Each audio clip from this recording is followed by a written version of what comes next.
Hi there! Em português, a ordem das palavras na organização estrutural de uma frase é bastante flexível, não é mesmo?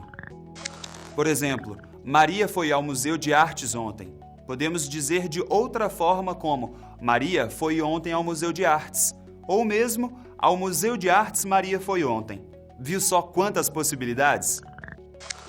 Mas em inglês, isso nem sempre é possível. Existem algumas regras que não podemos quebrar. Dessa forma, a ordem estrutural dos elementos básicos das frases deve obedecer à forma simples e direta composta por sujeito, mais o verbo e um complemento.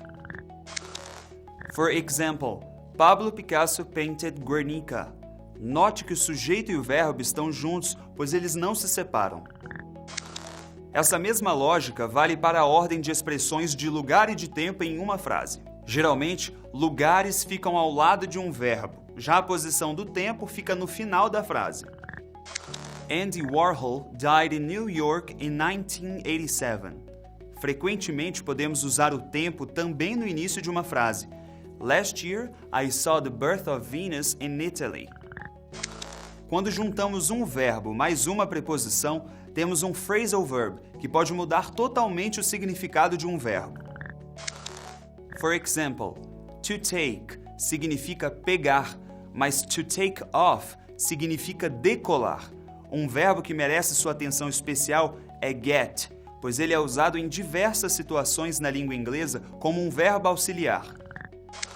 Agora que você aprendeu sobre a ordem dos elementos de uma frase, podemos dar um passo além para escrevermos e falarmos de forma mais complexa. Para isso, usamos os pronomes relativos, or, as we say in English, relative pronouns. Eles fazem a união de duas frases, impedindo a repetição de um sujeito. Isso acontece da mesma forma que no português.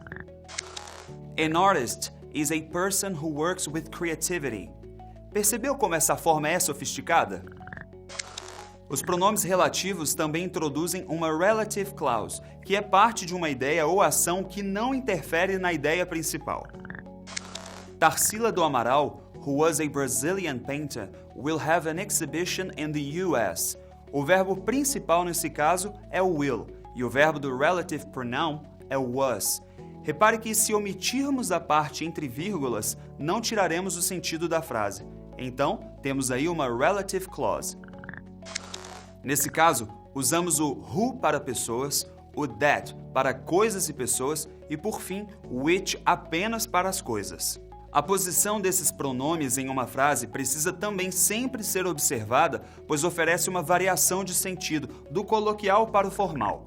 For example, he is the singer that I always listen to when I am happy. Nesse caso, temos uma situação informal.